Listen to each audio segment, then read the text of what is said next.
E aí galera, tudo bem com vocês? Hoje eu estou com uma novidade, eu vou trazer para vocês as minhas aulas de arte, como eu trabalho com os meus alunos e vou trazer dicas para vocês professores, como dar aula para o ensino fundamental 1, de primeiro ao quinto ano. Então vou trazer aulas sempre pensando na ludicidade, porque a gente sabe que a criança ela aprende com brincar, com o afeto, então tem que envolver eles num ambiente prazeroso, trazer acolhimento. Então em todas as minhas aulas eu trabalho com eles nessa troca de afeto, nessa troca do prazer, do estar junto e do estar lá na escola aprendendo também. Então eu quero deixar uma dica aqui para vocês professores, que eu tenho muitos professores de artes, colegas meus, né, que compartilha suas aulas, me dá uma dica, como que eu trabalho com a criança, porque imagina uma sala de aula com 30 ou mais alunos, né?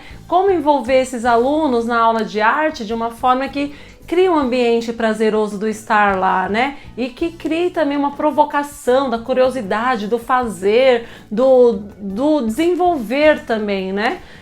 Então eu quero trazer essas dicas para vocês, professores, colegas meus, para a gente trocar experiência, né, vivências. Vou trazer meu plano de aula. No decorrer do vídeo eu vou colocar meu plano de aula para vocês, os objetivos das aulas, como trabalhar essas aulas para acrescentar o conteúdo de vocês, e assim a gente pode trocar também nossas experiências. E também para vocês pais que estão em casa com seus filhos, como abordar os filhos de vocês, a fala de vocês, como que vocês têm que trazer o filho para perto de vocês. Então sempre pensando que a entonação da nossa voz para falar com a criança, ela é muito importante.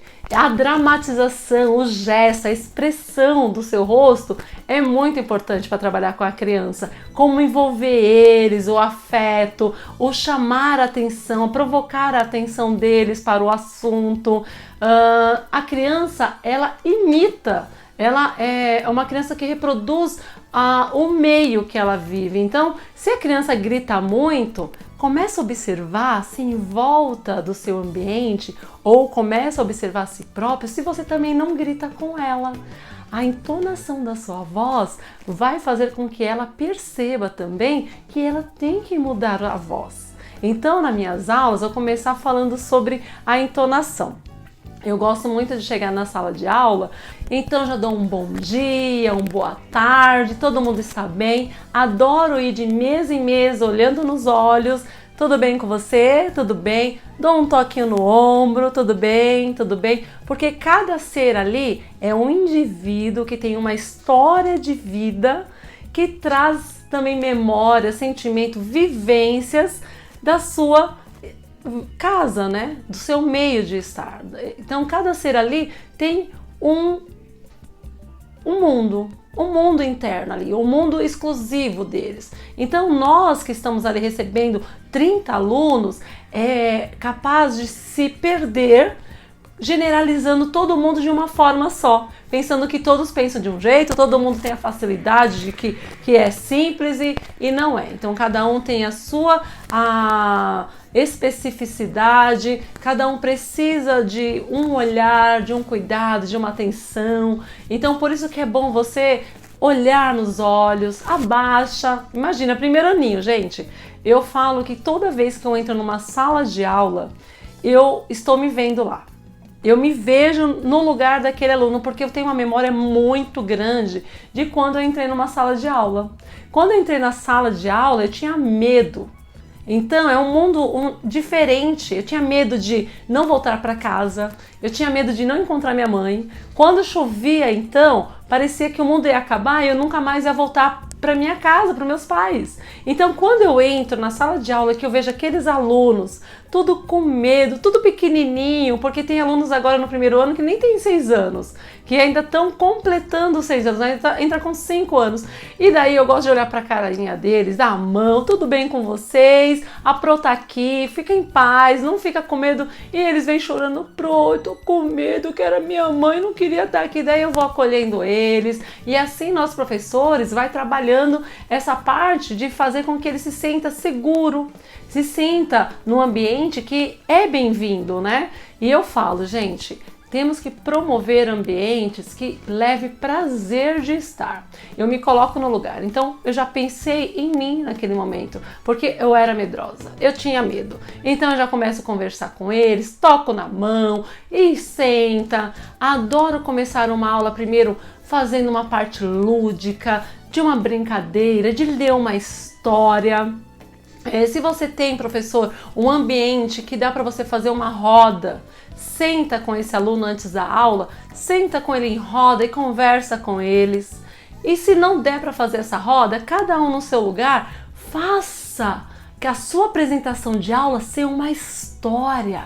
Faça eles entrar neste lugar, neste universo que vai dar prazer. Leve um desafio para eles. E eu trabalho assim com a voz. Eu vou trabalhando a voz conforme eu vou vendo o ambiente. De repente eles entram agitadíssimos e fala e gritaria. De repente eu começo a olhar para um e começo a fazer gestos.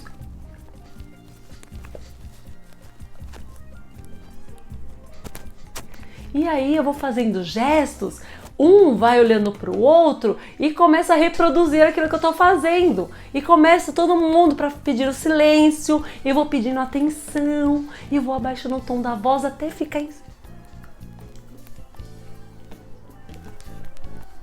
E aí eu vou fazendo essa expressão toda e eu vou chamando a atenção deles para mim. Olha, não é fácil, professor. Isso é um treino, eu fui treinando isso comigo mesma, eu fui treinando até que agora eu já consigo respirar e ficar o tempo inteiro fazendo isso com a minha voz, mudando a minha voz. Então, eu vou trazendo eles para mim. E aí você traz a sua aula, você apresenta a sua proposta de uma forma de desafio para que eles venham fazer. E hoje eu vou mostrar para vocês uma aula que eu gravei, já passei, que é sobre o vendedor de frutas. As aulas casam bastante, né, interdisciplinar, então ela conversa com ciências, conversa com português, então a gente trabalha assim, e eu trouxe a obra Vendedor de Frutas da Tarsila do Amaral. Essa obra tá aqui, ó. Então, eu apresento a obra para eles. O que vocês estão vendo? O que foi retratado? O que foi registrado nessa obra? O que a artista quis dizer? O que a artista tá comunicando pra gente através dessa arte? Você já parou para reparar as cores, as linhas, as formas? Como que ela organizou no espaço? E aí, você sabe qual é o material que ela utilizou?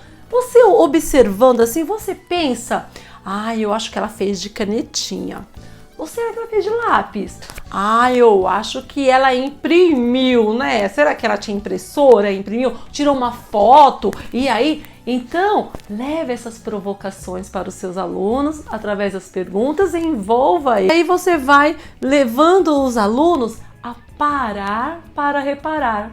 Igual a Terezinha Rios fala sempre sobre o olhar de novo, sobre o ver e reparar de novo. Cada vez que você para para olhar, você olha de novo. E não é um novo que fez novamente, é um novo de novo olhar, de um novo entendimento, de um novo significado, de um novo olhar de ângulos diferentes. E aí você provoca. E lá no fundo, o que tem? O que foi registrado? Será que ela retratou mesmo uma realidade? Será que existia vendedor de frutas assim em barco? Será que você, na sua casa, alguém conhece algum vendedor de frutas? Que fruta você gosta de comer? Mas na sua casa você come fruta comprada aonde? É alguém que passa na rua vendendo? Ou você vai no mercado comprar? Me fala então o que você está vendo. Vamos falar então? E aí você abre um campo de conversa, um diálogo, aproximando os seus alunos. E olha que isso é enriquecedor, porque cada momentinho ali vai ter um olhar que percebeu algo que vai acrescentar para o outro. Depois dessa roda de conversa, dessa troca de olhares, do parar, de chamar a atenção para o objeto de arte, contextualizar, falar sobre a vida da Tarsila, conta uma pequena história e lembrando, não faça ser muito extenso, não deixe essa aula ficar muito extensa na fala. 10, 15 minutos no máximo já são suficientes para você chamar a atenção dos alunos, para você fazer essa troca com eles e aí você coloca um desafio. Quem aqui consegue fazer esse desenho? Será que vocês também conseguem desenhar o desenho da artista, da Tarsila? Vamos fazer o seguinte? Eu quero ver aqui quem consegue. Primeiro aninho, eu já fiz e faço isso com eles. Professor, eles começam já a sentir medo. Eu não consigo. Como assim não consegue? Você já fez e não conseguiu? Eu tô aqui para ajudar vocês. Mas lembre-se de uma coisa. A nossa mente tem que ser programada para aprender, certo? Vocês já entraram aqui na escola sabendo ler e escrever? Eles começam a falar, não. Então tá bom, eu tô no lugar certo, né? Aqui é uma escola e eu sou a professora que estou aqui para ajudar vocês a aprenderem. Quem aqui está disposto também a aprender a desenhar, a observar e a conhecer mais sobre a arte? Sabia que a arte também se aprende? A gente só aprende quando a gente quer. Primeiro você tem que desejar. Quem aqui quer aprender a ler e escrever? Vocês querem. E a arte não pode ficar fora disso. Vocês têm que também querer aprender. Mas eu não sou artista. Eu não sei desenhar, eu não faço, eu não sei. Peraí. Vocês não podem programar a mente de vocês. Vocês já programaram a mente para não aprender. Isso não pode. Vocês têm que falar, eu quero, eu consigo e eu vou aprender. E aí eu já aproveito. Quem aqui quer, levanta a mão. Então, já provoquei aqui na mente de vocês, uma programação neurolinguística. Programe sim, eu vou aprender, eu quero, eu consigo. E aí, o meu papel como professora está aqui para ajudar vocês. E eu ajudo vocês. Vocês querem me ajuda? E aí a gente começa a aula. Então, coloca um desafio para eles e aí eu vou desenhando na lousa juntamente com eles para eles observarem que todos os desenhos têm a estrutura, que é feito de linhas.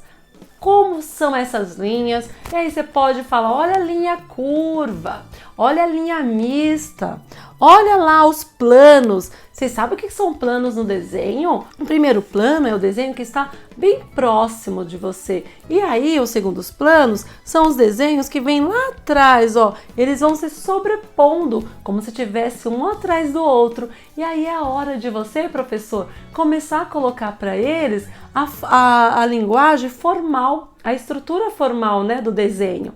As cores e para pintar, gente, olha, a gente já conseguiu desenhar. Agora vamos pintar? Pensa nesse movimento da sua mão para pintar, esse desenho que não pode deixar ultrapassar o limite da linha. Então você começa a ensinar eles fazendo junto e trazendo uma forma prazerosa. Um livro muito bom para vocês, que eu adoro trabalhar, que eu fiz eu fiz 2 TCC sobre os jogos teatrais da Viola Spolin, que eu gosto de trazer sobre a parte de fazer a criança aprender brincando através de jogos, que tem o foco, tem a avaliação nesse jogo, trabalho em grupos, né? Trabalhar essa parte do desenvolvimento em conjunto. E também tem um outro livro que é maravilhoso, que é Educação Lúdica, Paulo Nunes de Almeida. Isso é maravilhoso, você, professor, se apropriar desse conteúdo para saber que nós temos que trazer essa parte do estar e se sentir bem e tornar o ambiente agradável, prazeroso. E isso a gente vai trabalhar a inteligência emocional do aluno. A gente já começa a trabalhar também a parte da empatia, cooperação, autoconfiança, se autoavaliar, entender os sentimentos de frustração. Por que eu tenho medo de fazer tal coisa? Por que essa aula me deixou com medo, me deixou inseguro? Começa a trazer isso na parte do desenho. Eu estou na lousa desenhando e vou falando, o que vocês estão sentindo? Qual é o pensamento que vocês estão sentindo agora?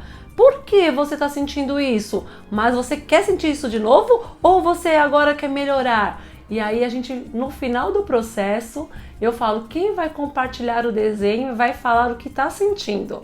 E aí eles compartilham os desenhos e quando tem algum aluno que se frustra, porque tem alunos que choram, tem alunos que se fecham, tem alunos que têm vergonha de mostrar o seu desenho. Então, professor, neste momento é momento de você deixar esse aluno sem se expor e você vai conversar com ele, sim, no cantinho, agachadinho. O que está acontecendo com você? Eu posso te ajudar? O que foi? E daí ele fala assim, não gostei do meu desenho, o meu desenho não ficou bom, olha que horrível. Por que você está falando que ficou horrível? Mostra para a professora onde poderias ficar melhor. Onde você acha que errou? E aí eu começo a provocar esse olhar para eles. Daí eu falo, você quer uma ajuda? Eu posso te ajudar, mas faz para mim, professora. Eu falo assim, eu posso fazer um pedacinho para você entender. E daí você continua junto comigo? Só se você fizer junto comigo, tá bom?